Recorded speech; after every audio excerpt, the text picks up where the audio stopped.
Hi, my name is Kathryn Gomes. I'm the author of Apologia Math, and in this video I want to give you an overview of the Unit 3 skills practice for Level 3. So in Unit 3 you're going to start having your child memorize their multiplication facts. They've already learned a lot about multiplication, but kids need more time to really get those facts into their long-term memory. Now I want to talk to you for a second about chunking. Chunking is when we take a large group of information and we break it into groups or chunks, and it helps us retain information longer. So we're not going to just throw all the multiplication facts at our kids and have them practice and practice. It's not effective, and it's also kind of frustrating. So instead, we're going to group the facts into families, the twos family being all the facts are like 2 times 1, 2 times 2, up to 2 times 10. We're also going to start with the easiest families. So if you look on the schedule, you're going to start with 2s, 5s, and 10s. Because 2s and 10s at least are pretty, some kids already know them, right? Then from there, we're going to add in the 3s and then the 4s, and that's it for this unit. We're going to save those 6s, 7s, 8s, and 9s, which are definitely the hardest, for later on.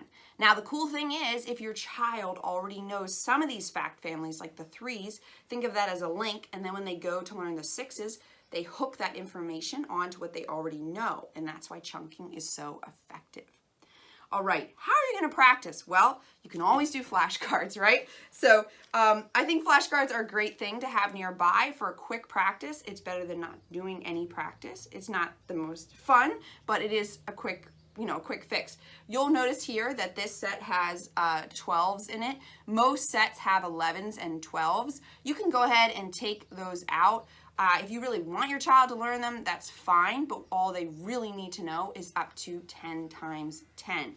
So I would pre-sort this and I would pull out the 2s, the 5s, and the 10s for the first week we're practicing, and then 1 week I would have like just the 3s, that type of thing.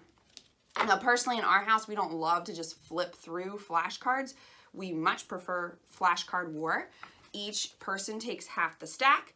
You flip a card over. Whoever has the higher product wins both cards. If you tie, that's where you do the whole I declare war thing.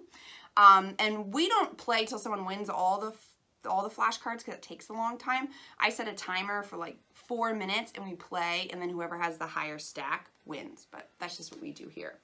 We have some great resources for you on the Book Extras website.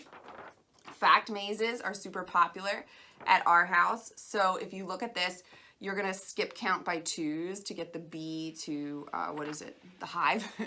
All right.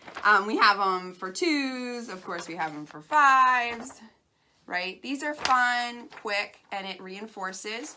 We also have like your straight up multiplication fact practice worksheets, but they've been pre-sorted, so they only have 2s, 5s, and 10s on them, and 3s and 4s, sorry, just the Unit 3 stuff. We also have some cut and paste, so cut and stick or cut and paste.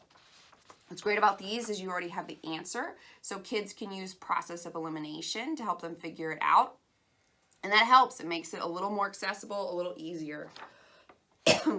Okay, Battleship. So these are in the back of the answer key, but you can print extras off if you want. There's the kind that has the answers on it, or for a higher level, it's blank. So how you do it, the rules are in the book because it's one of the activities, but to guess, you would say like 7 times 6 to see if someone has a ship on that square. Now, to practice it during this unit, you don't want to throw all the facts at them. So what you probably want to do is just play on certain squares. So when we do this at our house, we're going to highlight the facts that are 2s, 5s, 3s, 4s, and 10s. You can actually see it's most of the board. The only part you're eliminating is right here because, like I said, you're actually learning more than half the facts with these families because of the commutative property. So my child would know they can only hide their ships in this section. Little Battleship tip, because Battleship can go on forever.